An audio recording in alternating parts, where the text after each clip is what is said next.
नमस्कार सम्पूर्ण विद्यार्थी भाइ बहिनीहरूलाई स्वागत छ यहाँहरूलाई नेपाल अनलाइन स्कुलमा।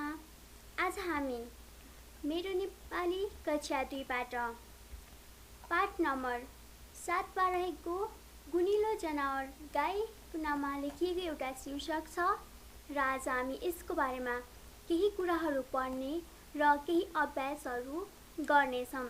त्यसैले अब सबैजनाले ध्यान दिएर पढ्न बस्नुहोला है त। आजको हाम्रो पाठ गुनिलो जनावर गाई। अब यहाँ हेर्नुहोस्, यस चित्रमा हजुरहरू के देख्नुहुन्छ त? यस चित्रमा छ एउटा गाईको फोटो पिक्चर र यहाँ चाहिँ गाईको सानो बच्चा रहेको छ जसलाई चाहिँ हामी बाछो अथवा बाछी भन्छौँ। आज हामी यही गाईको बारेमा केही कुराहरू पढ्नेछौँ जुन यहाँ लेखिएको छ है त। अनि हामी के गर्छौँ त, हामीले यो पढिसकेपछि यहाँको केही अभ्यासहरू छन्, यो अभ्यासहरूलाई पनि हामी गर्ने प्रयास गर्नेछौँ। त्यसैले के गर्नुहोस् त, अब हजुरहरू ध्यान दिएर सुन्नुहोला मैले के भन्छु र पाठमा के लेखेको रहेछ। हामीलाई यो पछाडिको अभ्यास गर्नको लागि काम लाग्छ है त। म हजुरहरूलाई पढेर सुनाउँछु, हजुरहरू ध्यान दिएर सुन्नुहोला। आज हामी पढ्दैछौँ यो गाई जुन चाहिँ के छ त, गुनिलो छ। गुनिलो मतलब भन्नाले इमानदारी भनेर बुझिन्छ। अब जनावर भनेको त बुझिहाल्नुहुन्छ, गाई भनेको यो भइहाल्यो है। अब म पाठतर्फ लाग्छु। राधाका घरमा गाई छ, त्यो गाई कालो छ। गाई के रहेछ त, कालो रङको रहेछ। त्यस गाईको नाम कलौरी हो। यो गाईको नाम के रहेछ? कलौरी। कलौरी रहेछ।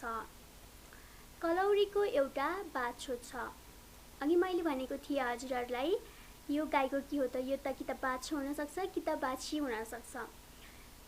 बाछो भन्नाले केटा अथवा पुरुष अथवा पुलिङ्गी भनेर बुझिन्छ त नि, बाछी भन्नाले स्त्रीलिङ्गी केटीहरू जस्तोलाई बुझाउँछ।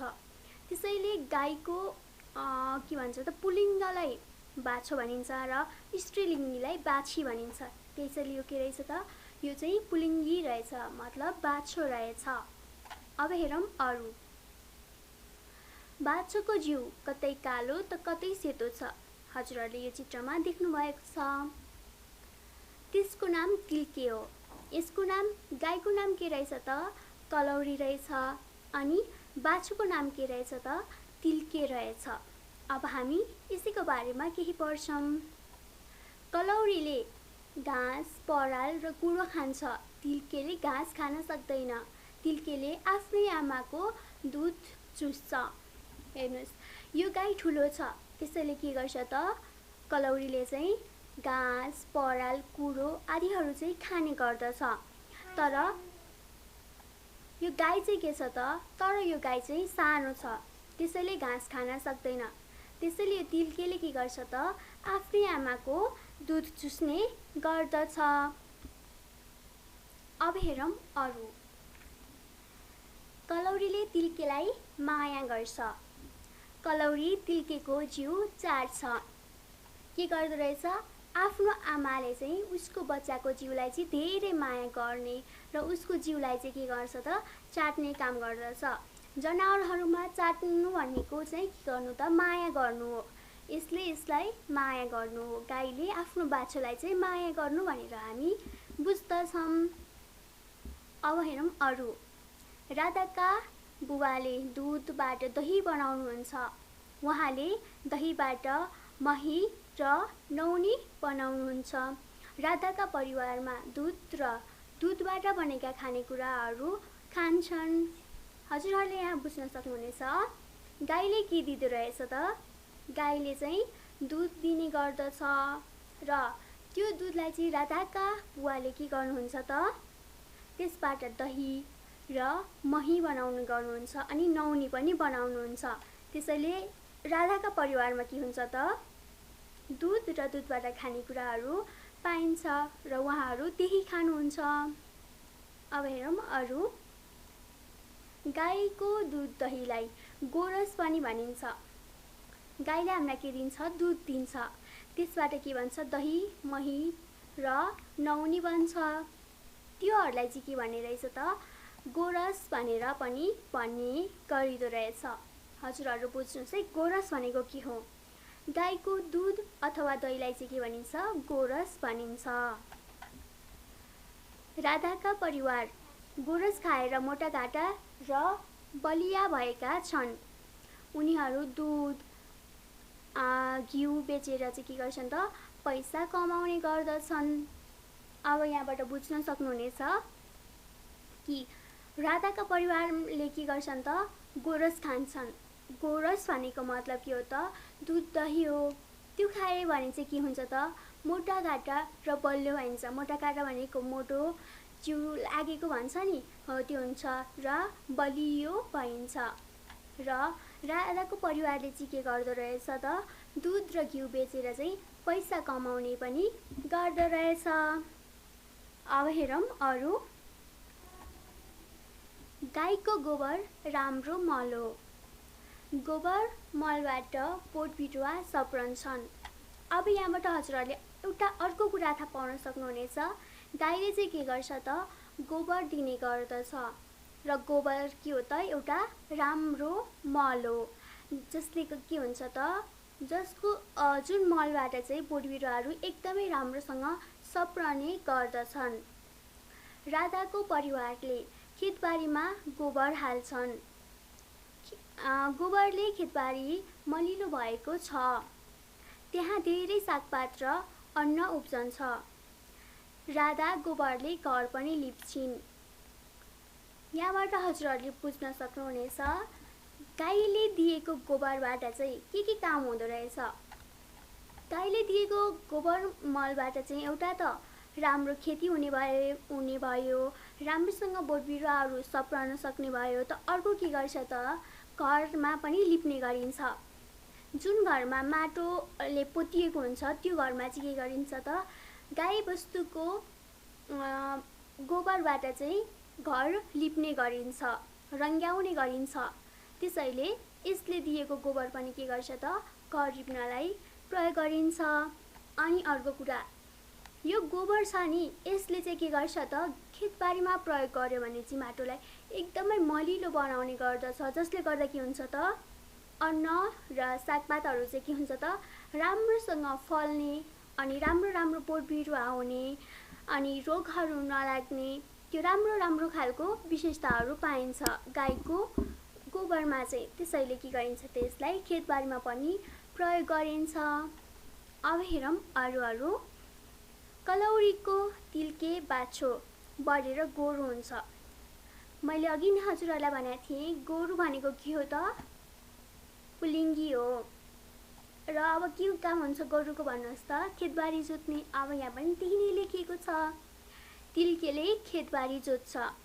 कलौरीका गुणै गुण छ। अरू गाईका पनि यस्तै गुण हुन्छन्। हामीले यहाँनिर एउटा शब्द भेट्यौँ, गुणै गुण। यो गुणै गुण भन्नाले के बुझिन्छ त? गुणै गुण भन्नाले चाहिँ धेरै प्रकारका विशेषताहरू बुझिन्छ। र के हुन्छ त? यो तिल्के गाईको मात्र होइन, राधाको घरको गाई मात्र होइन, अरू गाईहरू पनि के हुन्छन् त? यस्तै प्रकारका हुन्छन्। सबै गाईहरू के हुन् त? एउटै हुन्। हामीले आज यही नै पाठमा पढ्यौँ। सायद हजुरहरूले केही त बुझ्नुभयो होला, केही बुझ्नु भएको छैन पक्कै पनि। म हजुरहरूलाई के गर्छु त? यहाँनिर के लेखेको छ त्यसको बारेमा छोटो रूपमा केही कुराहरू भन्नेछु है त। यहाँनिर एउटा गाई छ। जुन गाई के छ त? कालो रङको छ र उसको एउटा बाछो छ जुन चाहिँ के छ त? सेतो र कालो मिसिएको छ। यो गाईको नाम कलौरी हो र यसको नाम तिल्के हो। र यसले चाहिँ गाईले के खान्छ त भन्दा, गाईले घाँस, पराल, कुरो खाने गर्दछ त। यो तिल्केले चाहिँ के गर्छ त? उसले घाँस खान सक्दैन। त्यसैले चाहिँ तिल्केले चाहिँ आफ्नो आमाको दुध चुस्ने गर्दछ। र गाईले के दिन्छ त भन्दा, गाईले दुध दिन्छ। र त्यस दुधबाट हामीले के बनाउन सक्छौँ? दुधबाट हामीले दही, मही र नुहाउने निकाल्न सक्दछौँ। र हामीलाई गाईले अर्को के चाहिँ दिन्छ त, गाईले हामीलाई गोबर पनि दिने गर्दछ। र यो जुन बाछो छ, बाछोले के गर्छ भन्दा बाछो चाहिँ ठुलो भएर गोरु बन्छ र गोरुले के गर्दछ त, खेतबारीलाई जोत्ने काम गर्दछ। अब हेरौँ यो कलौरीको गाईको, गाईले दिएको दुधबाट चाहिँ के बन्छ त, मही बन्छ, दही बन्छ र नुहाउने बन्छ। त्योहरूलाई चाहिँ के गर्छ त, राधाको परिवारले चाहिँ बेच्ने काम गर्दछ र आफू पनि खाने गर्दछ। र त्यसले गर्दा के छ त, राधाको परिवार चाहिँ मोटाघाटा र बलिया छन्। र राधाको परिवारले अर्को के गर्छ भन्दा चाहिँ तिनीहरूलाई बेचेर चाहिँ पैसा कमाउने काम गर्दछन्। र यहाँनिर अर्को छुटाउन नहुने एउटा यहाँ छ वाक्य गोरस, एउटा शब्द गोरस। गाईको दुध दहीलाई चाहिँ के भनिन्छ, गोरस पनि भनिन्छ। यो चाहिँ हजुरहरूले याद राख्नुपर्ने हुनेछ। यो धेरै ठाउँमा पनि प्रयोग गर्न सक्छ, धेरै ठाउँहरूमा आउन सक्छ, हजुरहरूलाई परीक्षामा पनि आउन सक्छ। गोरस भनेको के हो? गाईको दुध अथवा दहीलाई चाहिँ गोरस भनिन्छ भनेर हजुरहरूले उत्तरमा लेख्न सक्नुहुनेछ। त्यसैले यसलाई चाहिँ नबिर्सनु होला। र हामी कुरा गर्दै थियौँ यहाँनिर गाईले दिएको दुधबाट दुध घिउ बेचेर चाहिँ के गर्छ त, उनीहरूले पैसा पनि कमाउने गर्दछ। र अब हेरौँ गाईको अर्को, गाईले गोबर दिन्छ। त्यो गोबरलाई चाहिँ के गरिन्छ त, खेतबारीमा प्रयोग गरिन्छ, जसले गर्दा के हुन्छ त, बोट बिरुवाहरू राम्रोसँग सप्रने गर्दछन्। र त्यो सप्रेपछि के हुन्छ त, त्यहाँ धेरै सागपात र अन्नहरू उब्जन हुन्छ, जसले गर्दा के हुन्छ त, हामीहरूलाई बाहिरको सामानहरू चाहिँ धेरै किन्नु पर्दैन, किनभने आफ्नो घरमा नै धेरै अन्नहरू उब्जाउन सकिन्छ, सागपातहरू उब्जाउन सकिन्छ है त। अनि त्यो गोबरले चाहिँ के पनि गरिन्छ त, त्यो गोबरले चाहिँ घर पनि लिप्ने गरिन्छ है त। यस्ता धेरै प्रकारका गुणहरू चाहिँ गाईमा हुन्छन्। र यो कलौरीमा मात्र होइन, धेरै गाईहरूमा यस्तै प्रकारका गुणहरू पाइन्छन् है त। आशा छु आजको पाठ हजुरहरूले राम्रोसँग बुझ्नुभयो होला। र अब हामी के गर्छौँ त, अब हामी अभ्यासतर्फ जान्छौँ है त। अभ्यास गर्दै जाँदाखेरि हजुरहरूले राम्रोसँग बुझ्नुहुनेछ यो पाठको बारेमा। र आजको हाम्रो अभ्यासको प्रश्न नम्बर 1 मा रहेको छ, तलको प्रश्न सुनेर उत्तर भन भनेको रहेछ। यहाँ छन् प्रश्नहरू। म हजुरहरूलाई सुरुमा के भन्छु त, प्रश्नहरू हामीलाई गर्दाखेरि पाठमा के भयो त, सुरुमा के थियो, अनि त्यसपछि के थियो, अनि के भयो, अनि के भयो, यस्तै गरी नै उत्तरहरू हामीले खोज्न अथवा भेट्न सक्छौँ। म हजुरहरूलाई देखाउने छु। अब हेर्नुहोस् यहाँनिर भनेको रहेछ, राधाको गाईको नाम के हो भनेर हामीलाई प्रश्न सोधिएको छ। अब हेर्नुहोस् त पाठमा, राधाको गाईको नाम के होला? मैले भनेको थिएँ राधाको गाईको नाम भन्ने बित्तिकै हामीले के गर्नुपर्छ, सुरुमा खोज्नुपर्छ। त्यसैले अब हामी हेरौँ यहाँनिर, राधाको घरमा गाई छ, त्यो गाई कालो छ, त्यसको नाम के हो त, कलौरी हो। यसरी हामीले सुरुमै के भेट्यौँ त, गाईको नाम कलौरी हो।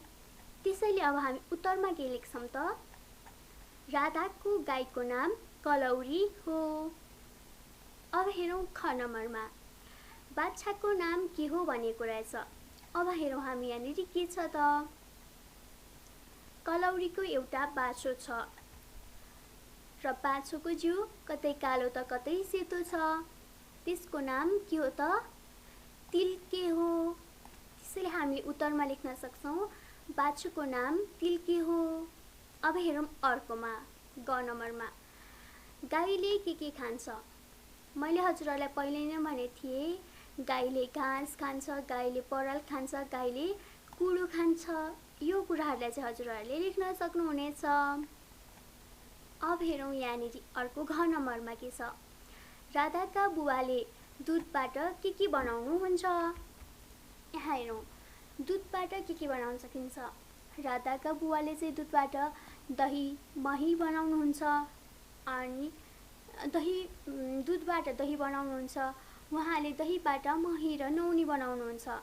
त्यसैले हामीले के गर्न सक्छौँ, यहाँदेखि शनि यहाँनिरदेखिबाट यहाँसम्मको वाक्यहरूलाई चाहिँ हामीले एकै ठाउँमा लेख्न सक्छौँ।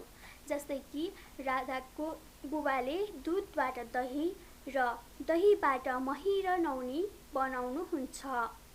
हामीले यसरी चाहिँ लेख्न सक्छौँ। हजुरहरू फेरि पनि भन्नुहोस् त, घर नम्बरको उत्तर मलाई। राधाको बुबाले दुधबाट के बनाउनुहुन्छ? राधाको बुबाले दुधबाट के बनाउनुहुन्छ? भन्नुहोस् भन्नुहोस् भन्नुहोस्। ल सुन्नुहोस्, म आफै भनिदिनेछु। राधाको बुबाले चाहिँ दुधबाट दही, मही र नौनी बनाउनुहुन्छ है त। अब त बुझ्नुभयो होला। अब हेरौँ ग नम्बरमा। राधाका परिवारले गोबर के गर्छन् त? अब हेर्नुहोस् पाठमा के छ त। गोबरलाई के गर्दछन् त? गोबरलाई चाहिँ मलको रूपमा प्रयोग गरिन्छ, जसले गर्दा के हुन्छ त, मलले गर्दा चाहिँ राम्रोसँग फक्रिने गर्दछ र सागपात र अन्नहरू उब्जाउने गरिन्छ। र अर्को राधाको परिवारले चाहिँ के गर्छन् त, गोबरलाई घरलाई लिप्न पनि प्रयोग गर्छन्। त्यो कुराहरूलाई चाहिँ हजुरहरू यहाँ लेख्न सक्नुहुनेछ।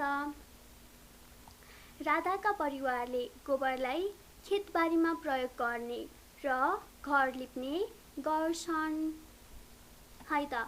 हजुरहरूले सायद बुझिरहनु भएको छ मैले के भनेको छु। हजुरहरू ध्यान दिएर सुन्दै जानु होला, अझ राम्रोसँग बुझिनेछ। अब हेरौँ च नम्बरमा। तिल्के ठुलो भएर के गर्छ त? हेर्नुहोस् यहाँनिर के भनेको रहेछ, कलौरीको तिल्के बाछो बढेर के हुन्छ? गोरु हुन्छ। अनि त्यसपछि उसले के गर्छ भन्दा, तिल्केले चाहिँ के गर्छ त? खेतबारी जोत्ने गर्दछ। हामीले चाहिँ यो कुरालाई चाहिँ उत्तरमा लेख्न सक्दछौँ। र यहाँ हेर्नुहोस् के लेखेको रहेछ, तिल्के ठुलो भएर के गर्छ? तिल्के ठुलो भएर खेतबारीलाई जोत्ने गर्दछ है त। अब हेरौँ यहाँनिर 6 नम्बरमा। गाई कस्तो जनावर हो भनेको रहेछ। अब यहाँ हेर्नुहोस्, गाई कस्तो जनावर रहेछ?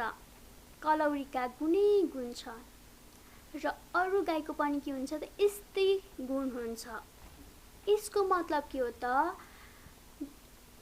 गाई चाहिँ गुणै गुण मतलब एकदमै गुणिलो के रहेछ त, एउटा जनावर रहेछ।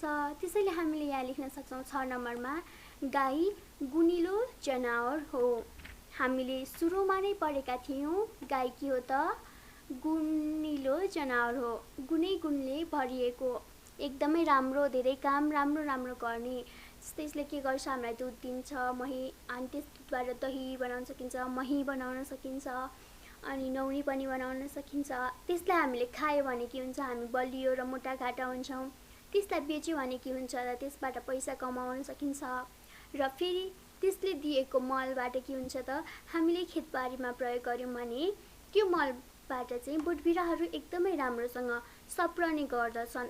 र के हुन्छ त, त्यसले गर्दा चाहिँ माटो अथवा खेतबारी के हुन्छ, एकदमै मलिलो हुन्छ। त्यसले गर्दा के हुन्छ, उब्जनी अन्न र सागपात पनि के हुन्छ त, राम्रोसँग उब्जने गर्दछ। यस्ता धेरै गुणहरूले भरिएको के हो त, एउटा गाई हो।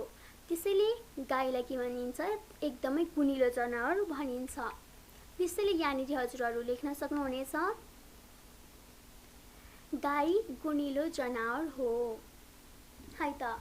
हजुरहरूले त राम्रोसँग बुझ्नुभयो अब त, मलाई थाहा छ। अब हामी अरू अभ्यास पनि गर्दै जानेछौँ। यहाँ हेर्नुहोस् 2 नम्बरमा। शिक्षकले भनेको सुन र तिमी पनि भन। म पढ्छु, हजुरहरू सुन्दै जानु होला र म सँगसँगै दोहोऱ्याउँदै पनि जानु होला। यहाँ छ, तिल्के खान्छ, चुस्छ, चार्छ, सन्चो, मान्छ, दिन्छ, सप्रन्छ, उब्जन्छ, लिपिन्छ, जोत्छ, राष्ट्रिय। म हजुरहरूलाई एउटा अर्को कुरा पनि भनिदिन्छु। हाम्रो यो जुन गाई छ नि, यो गाई चाहिँ नेपालको राष्ट्रिय जनावर हो। जस्तै राष्ट्रिय चरा के हो त? डाँफे हो। त्यस्तै गरी यो चाहिँ के हो त? राष्ट्रिय जनावर चाहिँ के हो त? गाई हो। हजुरहरूले यो कुरालाई पनि बिर्सनु हुँदैन। हाम्रो राष्ट्रिय जनावर के हो भनेर इक्जाममा हामीलाई प्रश्न गर्न सक्छ। त्यसैले हामीले के गर्ने त? नेपालको राष्ट्रिय जनावर गाई हो। हामीले यो कुरालाई चाहिँ याद राख्नुपर्ने हुन्छ। हामीलाई इक्जाममा पनि प्रश्न कुनै कुनै बेलामा गर्न सक्दछ। हजुरहरूलाई के भन्छ त इक्जाममा प्रश्न गर्दा? नेपालको राष्ट्रिय जनावर के हो? तब हजुरहरूले के लेख्नुपर्ने छ उत्तरमा? नेपालको राष्ट्रिय जनावर गाई हो। है, अब हामी अरू प्रश्नतिर लागौँ। 3 नम्बरमा लेखेको रहेछ, तिमीले देखेको कुनै एक जनावरको बारेमा बताऊ भनेको रहेछ। हजुरहरूले गाई देख्नुभयो होला, भैँसी देख्नुभयो होला, कसैले कुकुर देख्नुभयो होला, कसैले बिरालो देख्नुभयो होला। धेरै धेरै कुराहरू चाहिँ के गर्नुभएको छ त? हजुरहरूले देख्नुभएको छ। अब के गर्ने त? आज हामीले गाईको बारेमा जसरी पढ्यौँ नि, त्यस्तै गरी हजुरहरूले पनि अरू जनावरहरूको बारेमा के गर्नुपर्छ त? केही कुराहरू चाहिँ लेख्नुपर्ने हुन्छ। है त, यो चाहिँ के हुन्छ त हजुरहरूलाई बानी। त्यसैले के गर्नुहोस् त हजुरहरू? यो चाहिँ आफैले लेख्नु होला, हजुरहरूले देख्नुभएको। अब हेरौँ यहाँनिर 4 नम्बरमा के भनेको रहेछ। तलको पाठ पढ र आधा अक्षरले बनेका 10 वटा शब्द भन भनेको रहेछ। जस्तै यहाँ लेखिएको छ तिल्के। आधा अक्षर भन्नाले के बुझिन्छ त? यहाँ हेर्नुहोस्, यो ल के छ त? हामीले त ल लेख्दाखेरि यसरी लेख्ने गर्दछौँ हैन? तर यहाँ के छ त? आधा मात्र लेखेको रहेछ, यति मात्र लेखिएको रहेछ। यसको मतलब के हो त? यो भनेको आधा अक्षर हो र यो भनेको के हो त? यो चाहिँ पुरा अक्षर हो। त्यसैले यस्तै गरी आधा ल लेखिएको जस्तै गरी अरू धेरैवटाहरू हुन्छन्। जस्तै यहाँ देख्न सक्नुहुनेछ अन्नमा के छ त? आधा न छ। यहाँनिर पनि के छ त? आनन्द लेखिएको रहेछ, यहाँ पनि आधा न नै छ। यहाँनिर बस्छ देख्नुभयो, यहाँनिर आधा स छ। यहाँनिर इच्छा देख्नुभयो, त्यस्तै गरी आधा च छ। र यहाँनिर के देख्नुभयो? ग्याम्पा देख्नुभयो, त्यस्तै गरी के छ त? आधा म छ। त्यस्तै गरी अब के गर्ने त? हामीले चाहिँ माथिको पाठबाट आधा शब्द भएका, आधा अक्षर भएका शब्द नै यो अक्षर हो, आधा अक्षर भएका शब्दहरू चाहिँ के गर्ने त? हामीले खोज्नु पर्ने हुन्छ। ल अब पाठमा हेरौँ त के छन् अरू, के रहेछन् त? आधा अक्षर भएका शब्दहरू।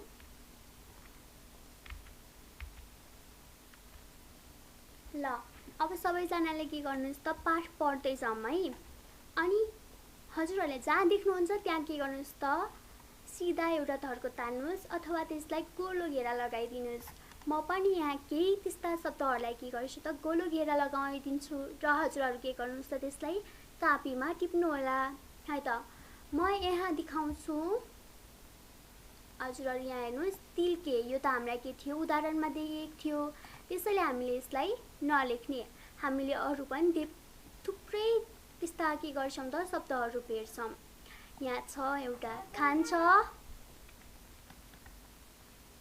अनि अर्को यहाँनिर छ चुस्छ, यहाँ छ सक्दैन,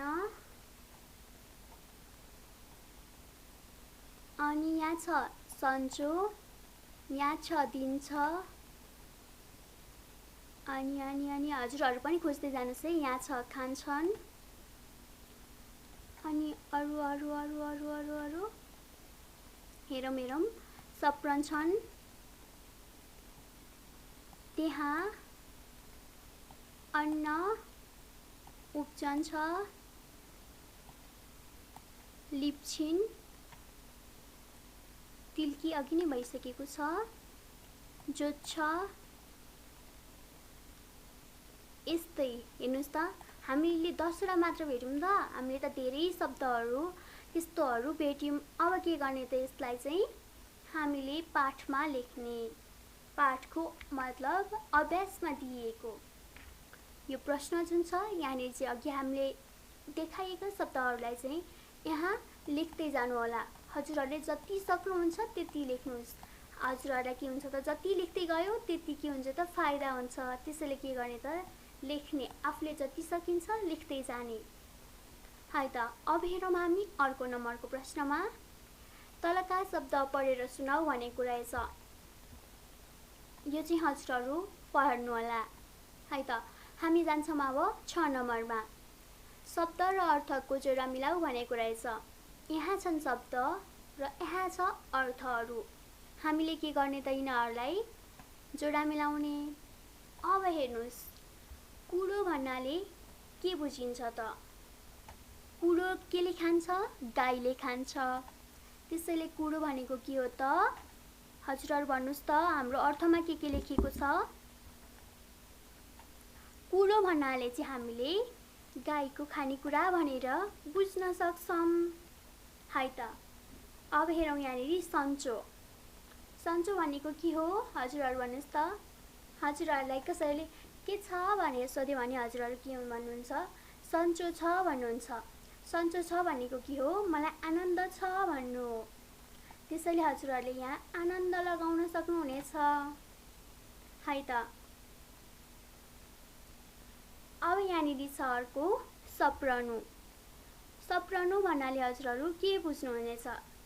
बोट बिरुवाहरू चाहिँ सप्रियो भन्नुको मतलब के हो त? सप्रिनु भनेको चाहिँ राम्रो हुँदै जानु हो। त्यसैले हामीले यहाँनिर चाहिँ सप्रनुलाई राम्रो हुनु भनेर भन्न सक्दछौँ। है त अब यहाँनिर लेखिएको रहेछ अर्को अन्न। अन्न भनेको के हो? धान, गहुँ, मकै, जौ, फापर, कोदो योहरू सबै के हो त? अन्नहरू हुन्। त्यसैले हामीले के गर्ने त अन्नलाई चाहिँ धान, मकै र गहुँमा लगाउने। हजुरहरू यहाँनिर लेख्नुहोस् है। यो म अनि त्यसपछि यसरी कै हुन्छ है। यहाँ मिस्टेक भएको रहेछ। मकै यहाँनिर ग हुँ। अब यहाँनिर हेरौँ अर्को शब्द उब्जनु। उब्जनु भनेको के हो त नि? फल्नु हो। अन्न उब्जनु भनेको अन्न फल्नु। त्यसैले यहाँनिर लेख्न सक्छौँ फल्नु। र यहाँ अर्को रहेको छ राष्ट्रिय। राष्ट्रिय भनेको के हो? राष्ट्रको। हाम्रो राष्ट्रिय जनावर के हो? गाई हो कि नै भन्नुहोस् त? अघि नै मैले भने थिएँ हाम्रो राष्ट्रिय जनावर, हाम्रो देशको राष्ट्रिय जनावर के हो त? गाई हो। है त अब हेरौँ अर्कोमा के लेखेको रहेछ। तलका शब्दमा कुन अक्षर आधा बनाउने हो? बनाएर सार भनिएको रहेछ। अब हेर्नुहोस् त यहाँनिर के लेखेको रहेछ। सुत्नु, बोल्नु, भन्नु, उठ्नु, उड्नु, घट, झ्याल, फल्नु, वाक्य, शब्द। यो के छन् त? योहरू सबै पुरा अक्षरमा लेखिएको छन्। अब यसलाई कसरी बनाउने त? यहाँ हेर्नुहोस्, हामीले यो प्राय शब्दहरूलाई चाहिँ के हुन्छ भन्दाखेरि हामीले बिचको शब्दलाई चाहिँ प्रायहरूलाई मात्रै, म सबैलाई भन्दिनँ, प्रायहरूलाई चाहिँ बिचकोलाई आधा गर्न सक्छौँ। जस्तै सुत्नु लेख्दाखेरि हामीले के गर्न सक्छौँ त? सु लेखिसकेपछि त्यो बिचको यो जुन त छ नि, यो तलाई चाहिँ हामी यसरी आधा त मात्र लेख्ने। अनि त्यसपछि के गर्ने त? नलाई पुरै लेख्ने र यसपछि उकार दिने।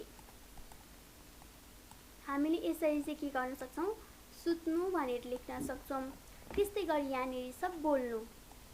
हजुरहरू हेर्नुहोस् ल, म बोल्नुलाई कसरी लेखिदिन्छु। हामीले के गर्नुपर्छ त? आधा अक्षर बनाउनु पर्ने हुन्छ। त्यहाँनिर के छ? सबै पुरा अक्षर छ। त्यसैले अब हामी यहाँनिर लेख्छौँ यो ल छ नि, यसलाई चाहिँ के गर्छौँ त? हामीले आधा गरिदिन्छौँ र बोल्नु भनेर हामीले यसरी चाहिँ लेख्न सक्छौँ।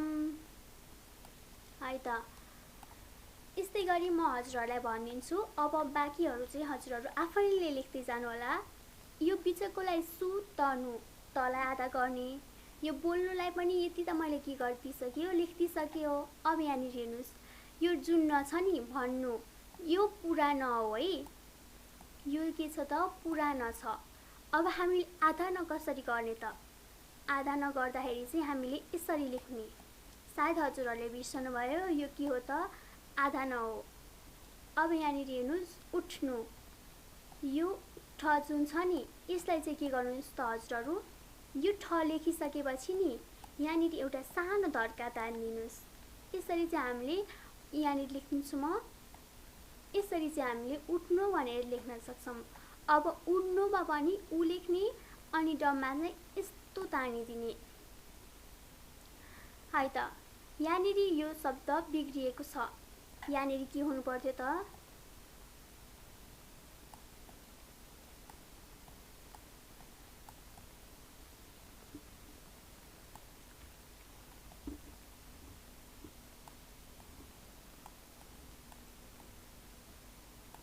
यसरी घन्टा लेखेको भएदेखि चाहिँ हामीले के गर्थ्यौँ त?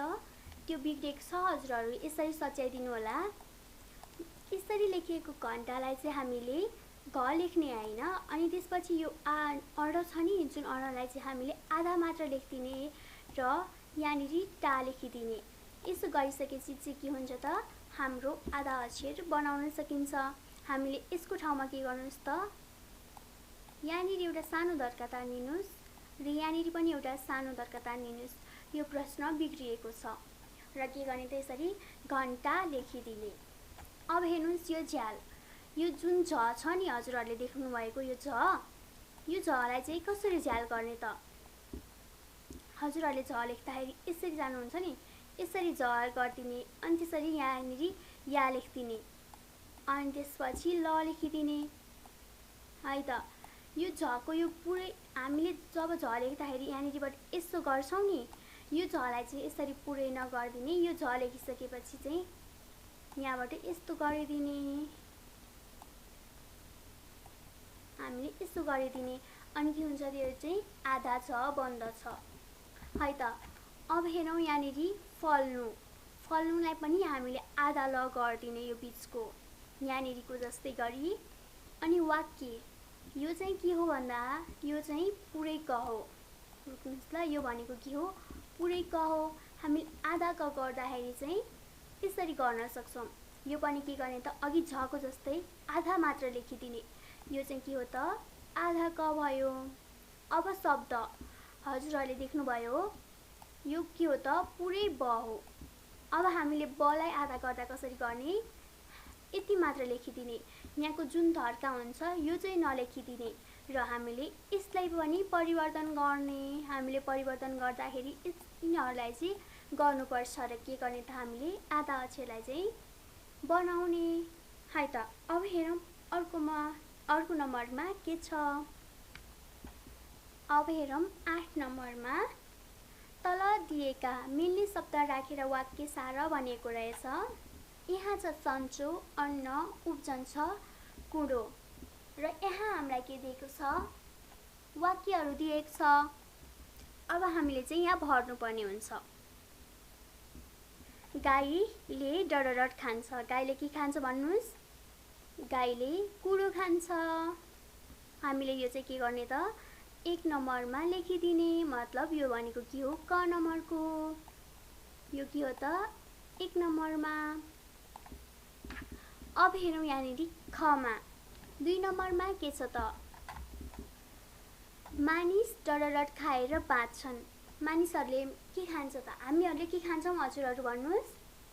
हामीहरूले अन्न खाने गर्दछौँ। त्यसैले हामीले के लेख्ने त? यो चाहिँ ख नम्बरको, मतलब यो चाहिँ 2 नम्बरको उत्तरमा लेखिदिने। मानिसले अन्न खाएर बाँच्छन्। अब हेरौँ ग नम्बरमा के छ त? मलिलो खेतमा धेरै धान के गर्छ त भन्नुहोस् त? मलिलो खेतमा त धेरै धान के गर्छ? उब्जने गर्दछ, हो कि नै भन्नुहोस् त? अघि हामीले पढेको थियौँ, गाईले दिएको गोबरले गर्दा के हुन्छ? खेत मलिलो हुन्छ र के गर्छ त? त्यहाँ धेरै सागपात र अन्नहरू उब्जाउन सकिन्छ। त्यसैले हामीले यहाँ लेख्छौँ, मलिलो खेतमा धेरै धान उब्जन्छ। है त, अब हेरौँ घ नम्बरमा के छ? आज मलाई डडरट छैन भनेको रहेछ। आज मलाई के छैन त? सन्चो छैन, म बिरामी परिरहेको छु भनेर यो के गर्ने त हामीले 4 नम्बरमा लेख्न सक्छौँ। मतलब 4 नम्बर भनेको घर नम्बर 1 2 3 4। यसरी चाहिँ हामीले के गर्ने त यो शब्दहरू राखेर कापीमा सार्ने है त। अब हामी हेरौँ 9 नम्बरमा के छ। तलका तालिकाबाट 4 वटा मिल्ने वाक्य बनाऊ भनेको रहेछ। जस्तै यहाँ लेखेको छ आमा भात खानुहुन्छ। आमा के गर्नुहुन्छ? भात खानुहुन्छ। त्यस्तै हामीले अरू 4 वटा बनाउने 1 2 3 4 यिनीहरूलाई चाहिँ के गर्ने यहाँनिरसँग मिलाउने। जस्तै कि म हजुरहरूलाई एउटा भन्छु अनि हजुरहरू भन्नुहोस्। म के गर्छु त? म भातलाई खान्छु। त्यस्तै गरी भाइले के गर्छ त भातलाई? अब हजुरहरू भन्नुहोस् त भाइले भातलाई के गर्छ? भाइले भातलाई खान्छ है त। अब बहिनी, बहिनीले भातलाई के गर्छ? बहिनीले भातलाई खाने गर्दछ। त्यसैले बहिनी भात खान्छे यो लेख्न सक्नुहुनेछ। अब हामीहरू के गर्छौँ त भातलाई खान्छौँ। त्यसैले हामी भात खान्छौँ। यसरी चाहिँ हामीले मिलाउन सक्दछौँ है त। हजुरहरूको के भयो? 4 वटा शब्दहरू 4 वटा वाक्यहरू पुरा भयो। एउटा वाक्य, दुईटा, यस्तै 3 वटा र यसले 4 वटा। अब के गर्ने त यसलाई चाहिँ कापीमा सार्ने र राम्रोसँग बुझ्ने है त। आजको लागि हाम्रो पाठ यही नै के भयो त समाप्त भयो। अब हामीले के गर्ने त यदि हजुरहरूसँग केही प्रश्न छ, केही कुराहरू बुझ्नु भएको छैन र हामीहरूलाई केही भन्न मन लागेको छ भने तल हजुरहरूको एउटा नम्बर दिएको छ। त्यो नम्बरमा चाहिँ के गर्ने हामीलाई कल गर्ने। के गर्ने? कल गर्ने र हामीलाई जे भन्न मन लाग्छ, जे सुन्न मन लाग्छ त्योहरू हजुरहरूले सुन्न सक्नुहुनेछ। र यदि हजुरहरूलाई हाम्रो भिडियोहरू एकदमै मन परेको छ र हामीले पढाएको बुझ्नु भएको छ भने के गर्नुहोस् त हजुरहरू आफ्नो साथीहरूलाई पनि सेयर गर्न नभुल्नुहोला। र के गर्नुहोस् त यदि मन परेको छैन भने मन नपर्नुको कारण लेखिदिनुहोस् र कहाँनिर के बुझ्नु भएन त्यो पनि हजुरहरू कमेन्ट बक्समा कमेन्ट छोड्न सक्नुहुनेछ है त। अन्त्यसम्म हेरेर साथ दिनुभयो हजुरहरू धेरैजना सबैजनालाई चाहिँ के छ त धन्यवाद। अब हामी छुटिन्छौँ। हामी अर्को भिडियोमा पनि भेट हुने नै छौँ। तबसम्मको लागि सबैलाई नमस्ते।